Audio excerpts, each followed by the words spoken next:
حضرت لوط علیہ السلام کی قوم ایسی قوم ہے جس نے نہایت ہی بدکاری کا راستہ اختیار کیا۔ وہ ایک ایسے کام میں مبتلا ہو گئے جس کی مثال پہلے تاریخ انسانی میں نہیں ملتی تھی۔ وہ ہم جنس پرستی، ان کے مردوں کے ساتھ بدفعلی کرتے تھے، عورتوں کے ساتھ اپنی خواہشات کو پورا کرتی تھی۔ یہ لوگ ایسے کام پوشیدہ یا ڈھکے چھپے نہیں کرتے تھے بلکہ سرعام مجلسوں محفلوں میں منہ کالا کیا کرتے تھے۔ منہ کالا کرنے کو اپنی شان سمجھتے تھے۔ اس آبادی کی خوشحالی دیکھ کر لوگ تجارت وغیرہ کی غرض سے یہاں آیا کرتے تھے۔ یہ لوگ انہیں دھوکے بازی سے لوٹ لیا کرتے تھے۔ وہ خوبصورت اور کم سن ہوتے، ان سے بدفعلی کرتے۔ یہ قوم تھی حضرت لوط علیہ السلام کی قوم، جسے قوم سدوم کے نام سے بھی یاد کیا جاتا ہے۔ اس قوم کے گناہ اتنے بڑے تھے کہ اللہ تعالیٰ نے اس بستی کا نام و نشان تک اس دنیا سے مٹا دیا۔ حضرت لوط علیہ السلام حضرت ابراہیم علیہ السلام کے بھتیجے تھے۔ جب حضرت ابراہیم علیہ السلام اپنی بیوی حضرت سارہ علیہ السلام کے ساتھ مصر پہنچے تو حضرت لوط بھی وہاں آپ کے ساتھ تھے۔ مصر کے فرعون نے دونوں کو بے تحاشا تحفے مویشیوں کے ریوڑ سے نوازا۔ آپ دونوں حضرات اپنا اپنا ریوڑ کے ہمراہ مصر سے نکلے۔ سفر کے دوران آپ کے چراغوں کے بیچ لڑائی ہو گئی، لڑائی جھگڑا ہونے لگا۔ چنانچہ حضرت ابراہیم علیہ السلام اور حضرت لوط علیہ السلام باہوشی الگ الگ سمتوں میں روانہ ہوئے۔ حضرت ابراہیم علیہ السلام نے فلسطین کی راہ اختیار کی۔ حضرت لوط علیہ السلام نے اپنے وقتوں کے خوشحال ترین بستی سدوم روانہ ہوئے۔ قوم لوط کے مسکن شہر سدوم بحر مردادار کے ساحل پر واقع ہے۔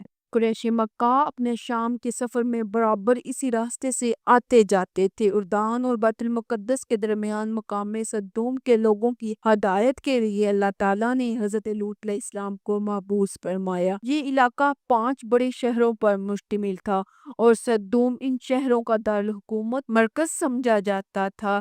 یہ زمین سرسبز اور شاداب بھی، ہر طرح کے پھل اور سبزے کی کثرت تھی۔ بیت المقدس اور نہر اردن کے قریب آج بھی یہ زمین بحر میت کے نام سے ہے۔ اس زمین کی سطح سمندر سے بہت گہرائی میں ہے۔ ایک خاص حصے پر دریا کی صورت میں ایک عجیب قسم کا پانی موجود ہے جس میں کوئی مچھلی یا جاندار، مینڈک وغیرہ زندہ نہیں رہ سکتے، اس لیے اس کو بحر میت بولتے ہیں۔ یہ مقام سدوم کا پتہ دیتا ہے۔ آپ حضرت لوط علیہ السلام نے یہاں آ کر رہائش اختیار کی۔ یہاں کے بگڑے ہوئے لوگوں میں دین کی تبلیغ شروع کی۔ آپ انہیں سمجھاتے، تم جس کام کو کرتے ہو وہ تم کو ذلیل و خوار کر دے گا، وہ تم سے پہلے کسی قوم نے نہیں کیا۔ ابھی بھی وقت ہے کہ خدا کے بتائے ہوئے احکامات پر عمل کرو ورنہ اللہ کے بھیجے ہوئے عذاب کا نشانہ بنو گے۔ لیکن یہ لوگ اپنی مستی میں اس قدر مشغول ہوئے کہ حق اور صداقت پر مبنی باتیں بھی ان سے برداشت نہیں ہوتی۔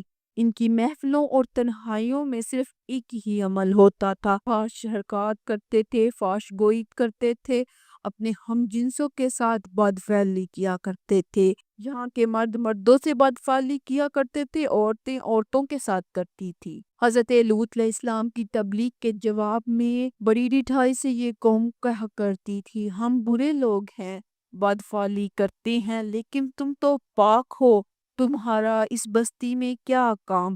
اگر تم سچے ہو وہ عذاب لا کر دکھاؤ جس سے تم ہمیں دن رات ڈراتے ہو۔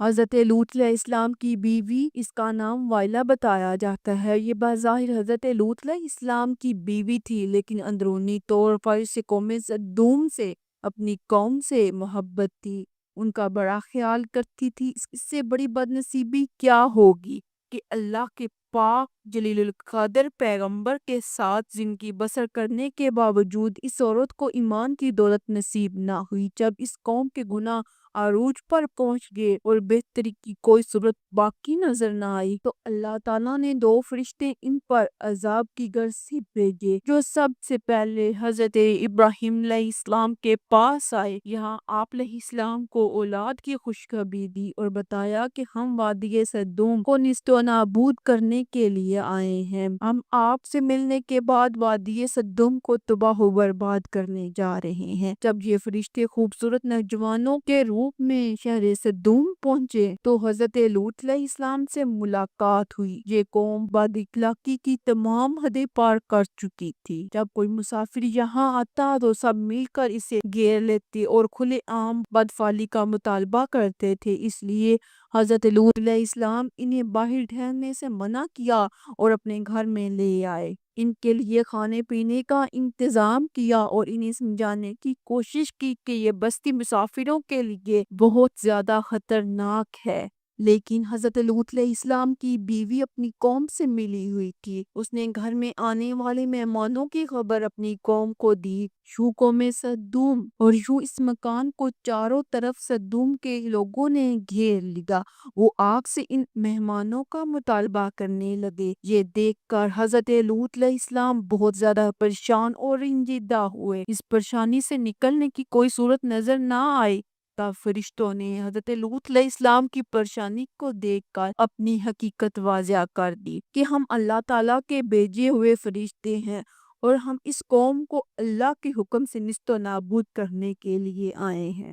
آپ اپنے اہل و عیال کے ہمراہ اس بستی سے چلے جائیں، صبح تک یہ بستی پناہ ہو جائے گی۔ ان فرشتوں نے وہاں موجودہ تمام کافروں کو اندھا کر دیا۔ حضرت لوط علیہ السلام اپنے اہل و عیال کے ساتھ بستی سے روانہ ہوئے۔ پھر ان فرشتوں نے اس بستی کو زمین سے اکھاڑ دیا اور ان پر پتھروں کی بارش کی۔ حضرت لوط علیہ السلام اس بستی کی حدود سے نکل رہے تھے، مگر آپ علیہ السلام کی بیوی جو دراصل ان کافروں کے ساتھ تھی ملی ہوئی، وہ مڑ مڑ کر اپنی قوم کا یہ حال دیکھتی اور کہتی، ہائے میری قوم، ہائے میری قوم۔ چنانچہ وہ بھی ان کینکریوں کی بارش کا شکار ہوئی۔ اللہ پاک نے اس عورت کو آنے والی نسلوں کے لیے عبرتناک نشان بنا دیا۔ اس عورت کی لاش آج بھی اس پتھروں کے درمیان موجود ہے۔ یہ صدوم کے پہاڑوں میں عورت آج بھی اپنی قوم کے درمیان دنیا کو سرکشی کے انجام سے آگاہ کر رہی ہے۔ اللہ تعالیٰ نے اس گناہگار عورت کا تذکرہ قرآن مجید میں کل 9 مرتبہ بیان فرمایا، اور بے شک حضرت لوط علیہ السلام بھی رسولوں میں سے تھے۔ جب ہم نے اس کو اور اس کے گھر والوں کو نجات دی، مگر ایک بڑھیا جو عذاب پانے والوں میں رہ گئی، پھر ہم نے دوسروں کو ہلاک کر دیا۔ بے شک تو ان کے پاس صبح کے وقت سے گزرتے ہو رات میں، بس کیا تم عقل نہیں رکھتے؟ اللہ کافروں کے لیے ایک مثال بیان کرتا ہے۔ حضرت لوط علیہ السلام کی بیوی اللہ کے غضب کا شکار ہوئی اور آج تک اس کی لاش پتھروں میں بت بنی ہوئی ہے۔ اللہ تعالیٰ ہم سب کو نیک اعمال کرنے کی توفیق عطا فرمائے، آمین یا رب العالمین۔